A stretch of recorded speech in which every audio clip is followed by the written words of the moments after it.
The Answer. Now, from the Signature Bank Studios, this is Chicago's Morning Answer with Dan Proft and Amy Jacobson. This is Chicago's Morning Answer with Dan Proft and Amy Jacobson on AM 560. The Answer.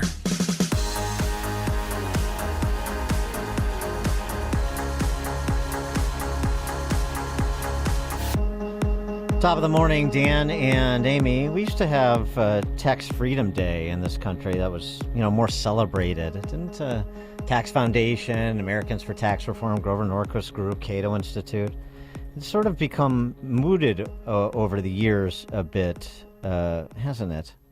But, I mean, the bottom line is we work for, and especially in Illinois, you work for about the first 5 months of the year, first 4 to 4.5 months of the year, for the government, just straight on state and federal income taxes.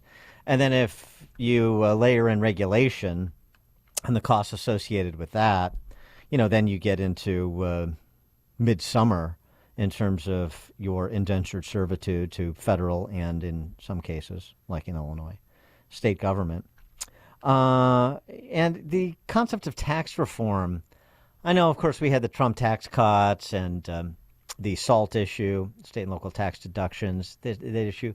But I mean, in terms of rethinking what we tax altogether, starting with first principles, you tax something, you get less of it.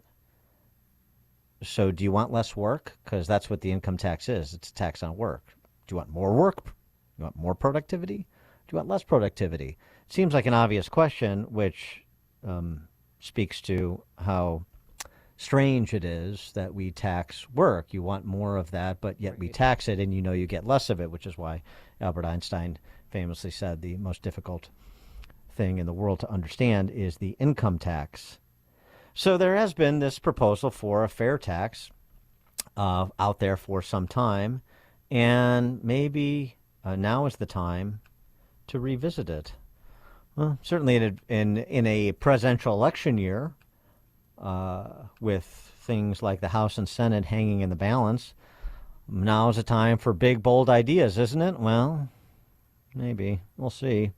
Steven Hayes is chairman and president of fairtax.org. Chad Hagan is the founder of Hagan Capital Group and a member of the board of advisors at fairtax.org. And both of those gentlemen join us now. Steven and Chad, thanks for being with us. Appreciate it. Well, Bob, it's our pleasure. Thank you for having us.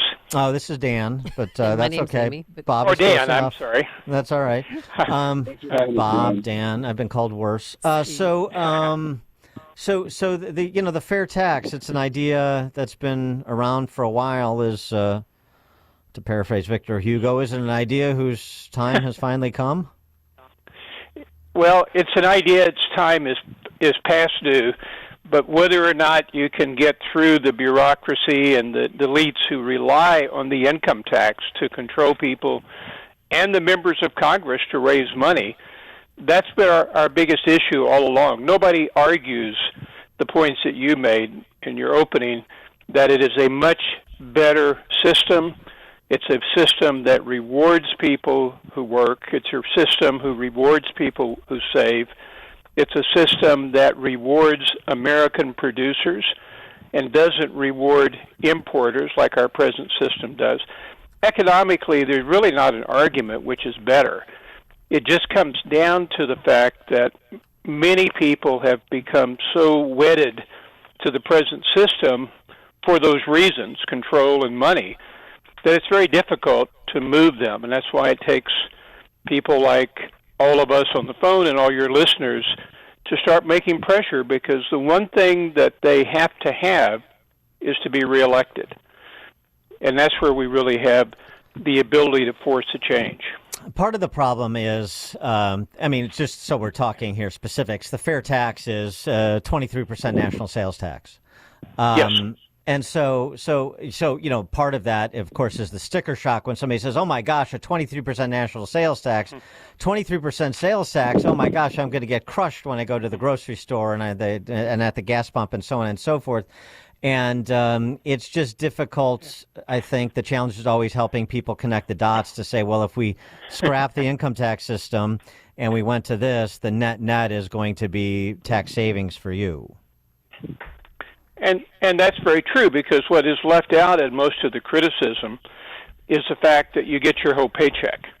You do not have withholding of payroll taxes or income taxes, so you get all your money, and you go out and you make your own decisions what to buy. The second thing that's left out is that people will receive a family allowance, we call it a prebate, the first of every month, to cover the spending they would do up to the poverty level. So a family making $40,000 of four would make the first $40,000 of purchases of new, underline the word new, goods and services and retail services without any fair tax being paid. And contrast that with the present system where everyone's going to pay on that $40,000 the payroll tax. So you get more money in their hands, and you give them the choice of how much tax they pay. Well, don't you think that'd be a hard sell for states that don't have a statewide sales tax, like Alaska, Delaware, Montana, New Hampshire, Oregon? I think it's a hard sell for bureaucrats, but it's not a hard sell for the states that are looking at this objectively. For example, Georgia, where Chad is from, is working very hard to eliminate the income tax and go to a version of the fair tax at the state level, because they want to be able to not punish lower income people while giving much more growth potential to the state. So I think that's really what a lot of states are looking at, because they're trying to lower property taxes, like in Nebraska, and in Texas they're trying to find other ways of doing funding. And as I said, Chad's been very active in this, and I think we're going to see this spreading across other states as well. Well, in Illinois, we're increasing all of the taxes, sales tax, gas tax, property taxes, trying to increase the income tax. So, I mean, there are some states that go in completely the opposite direction, too. But, of course, those are the failed states. So in the states or with members of Congress that are receptive to this, some of probably the libertarian-oriented members of Congress, maybe a Rand Paul or a Thomas Massey or a Mike Lee or something. So, what are the stumbling blocks for them that are supportive, those legislators that are supportive, state or federal, that such that they don't carry water for this? They're not more vociferous about this. They don't want to make this a centerpiece of their policy agenda. Because it gets so attacked when they take that position, particularly in an election year, that it takes up so much of the air to try to defend it and explain it, that a lot of these people are waiting and hoping for a president to pick up and carry the banner. And I think that's really what it's going to take, is someone who has that ability to get airtime and who's willing to get out in front on it and start broadcasting it. And then you're going to find many of these people who've been quiet, even though they openly support getting rid of the income tax. I mean, you got a choice. And you brought it up very eloquently. Do you want the IRS, and do you want to have to file income tax returns? Are you really going to defend that system that hurts America? Or are you going to look at options that would actually help all of us and give us control again of how much federal tax we pay? Well, and it's such an egalitarian argument, right, for those that want to play Class NB politics on the left. I mean, this eliminates the need for so many tax shelters and tax attorneys for the people that are wealthy enough to afford them, and accountants and waiting in queue at H&R Block and all the. So I mean, it's also like simplifying your life in addition to reducing your tax burden for productive people. I mean, it broadens. Obviously, you've got every adult in America is going to pay taxes because you're paying the sales tax. So it's more egalitarian in that sense. It's easier, and it doesn't sort of advantage the system to the wealthy who are able to manipulate the Rube Goldberg-like tax laws to their benefit. Absolutely. And Chad, I think, can comment on that, because he very much is handling investments and works with a lot of these people that are plagued with the system. Chad, do you want to comment? Yeah, I mean, I don't know if you recall Leona Helmsley from Manhattan, but she had that famous comment that said only the little people pay taxes. Right. The super wealthy do not pay their fair share of taxes. And as far as the consumption tax goes, the federal government already has a form of consumption tax on a few situations in the form of a federal excise tax, and that's on gas, airline tickets, alcohol, and cigarettes. Right. I mean, so but I mean, it's sort of like it strikes me the fair tax is very much suffers from the infirmities of the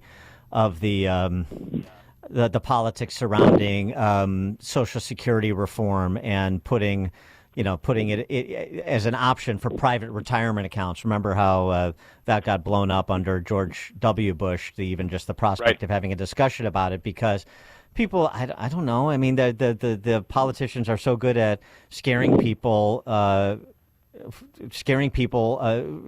about having more autonomy. It's like, oh my God, me in charge of my own things? Yeah, I have a 401k, I have a trading account. But no, not my Social Security. I can't be put in charge of that. Let's leave that to the politicians.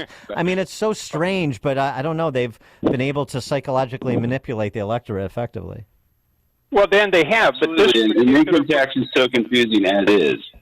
It's so confusing for a lot of people as is that they've been manipulated to think, oh no, we can't have any more reform because that'll just tax us more. And a lot of the powers that we're fighting in D.C. are so ingrained in the income tax system as is.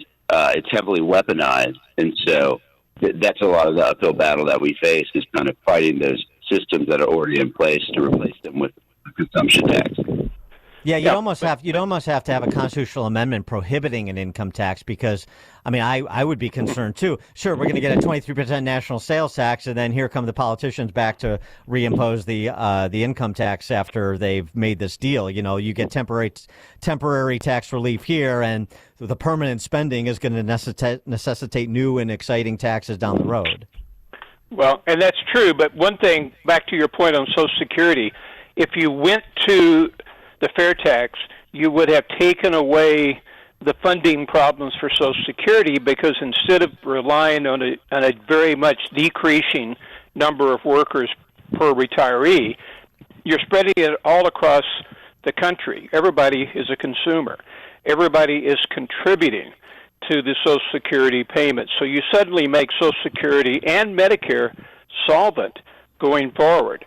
And that is a huge point that I think is going to come when people start looking at the idea that in 10 years they may see a 10, 15, 20% decrease in Social Security benefits. Mm-hmm. Yeah, it's too simple. It has too many attributes for it to be contemplated by the political ruling class. Yes, exactly. We will adopt this as a last resort only. Steven Hayes, Chairman and President of Fairtax.org, Chad Hagan, founder of Hagan Capital Group and member of the Board of Advisors at Fairtax.org. Thank you for joining us, gentlemen. Appreciate it. Thanks, Dan and Amy. Thanks for having us. Thank you. And they both joined us on our turnkey.pro answer line.